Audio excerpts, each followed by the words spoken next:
Hello AP Chemistry and welcome to 17.3 acid-base titrations, where in the first video we talked about how to interpret a strong acid or strong base titration, which all the same characteristics, right? Just flipped in terms of what kind of pH we're looking at the beginning versus the end, right? Now we're going to talk about a weak acid titration, and we're going to talk about the key characteristics here and then compare them to what we talked about previously. So in this particular titration, we have 50 mils of this being titrated with this, right? So this is what's in our burette, right? And this is what's in our beaker, okay?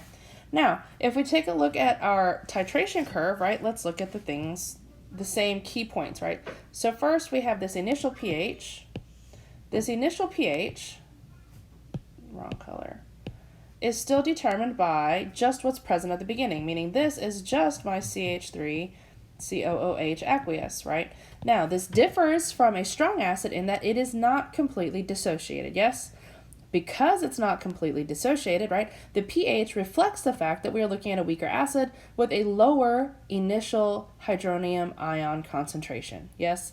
That's what we're looking at, which is why we have a higher initial pH, which can be one of the points of reference, right, if we're trying to compare two titration curves, and decide if one is a strong acid versus one is a weak acid, right?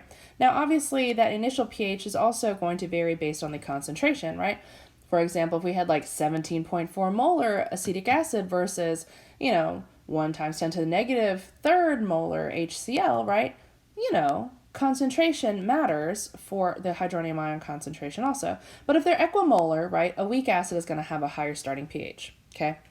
Then if we move along, right, let's talk about on the way, right? So on the way up, right, as we are adding 10, 20, 30, 40, right, we have the same scenario, right, where at that point, right, the thing we are adding, which in this case is NaOH, right, is never present in excess, right, in that it is limiting, it is added, it completely reacts, right, with my acid until we reach that equivalence point, right? We're going to come back and discuss that middle point a little bit further, right?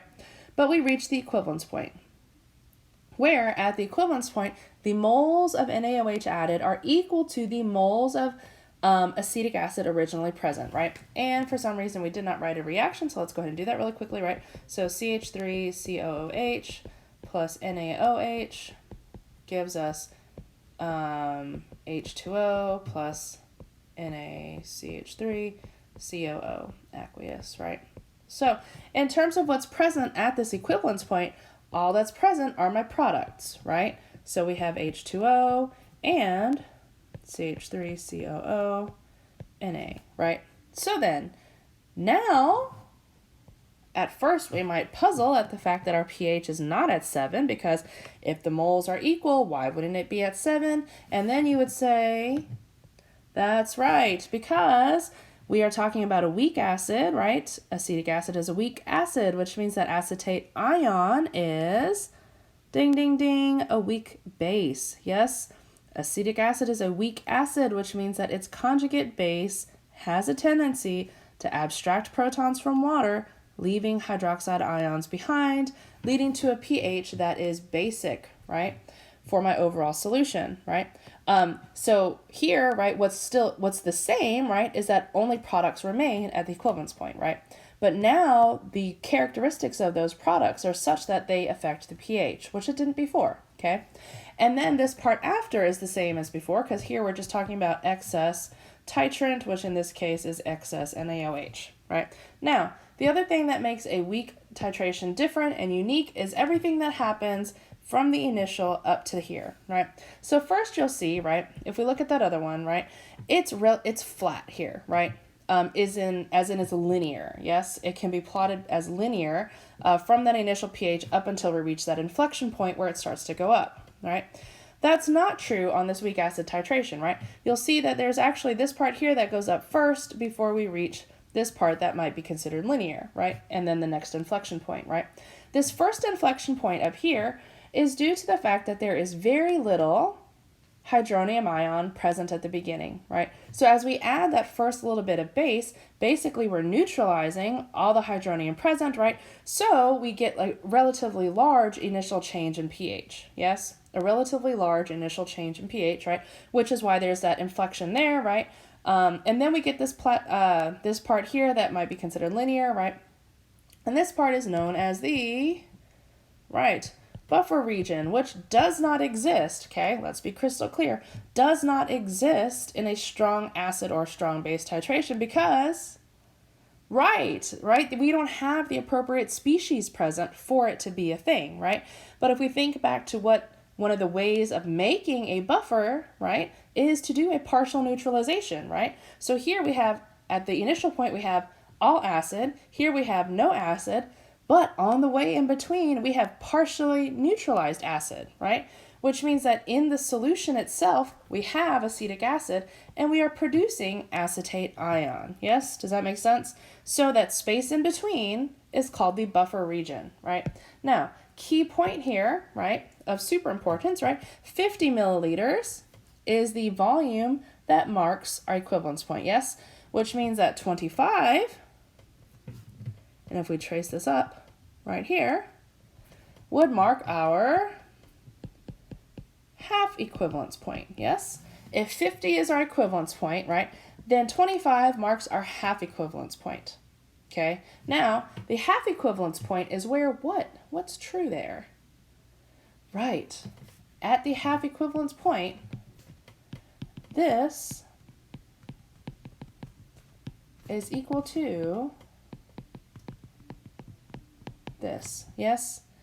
At the half equivalence point, because half equivalence means we've neutralized half of it, yes? Half of my original acetic acid concentration is gone, and it has been converted to acetate, right? Which means this criteria is met at the half equivalence point, which then means that this becomes significant because this, on my y-axis, is, ding, ding, ding, pKa, because pH equals pKa when the concentration of HA equals A minus, right? Throw back to what we talked about in chapter 16, yes?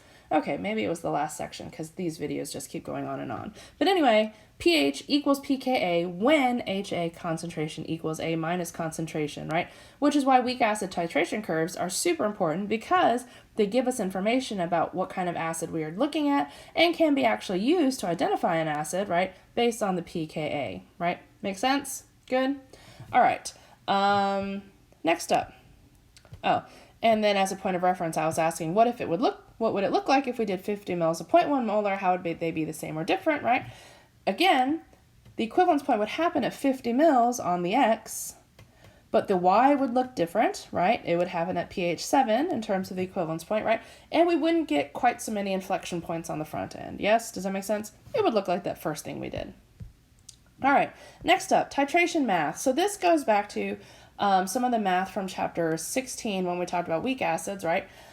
In that, if we're going to do something to the weak acid, first we have to figure out how much weak acid is consumed or how much is left, right? And then we have to do an equilibrium calculation to figure out what the final pH is going to be, right?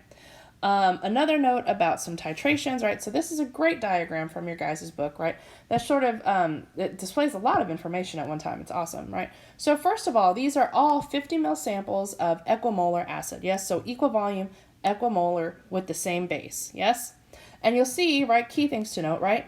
Equivalence point happens at 50 mils for all of them, right? Because that makes sense, right? Because that's where the moles of added base equal the moles of acid initially present, always, right?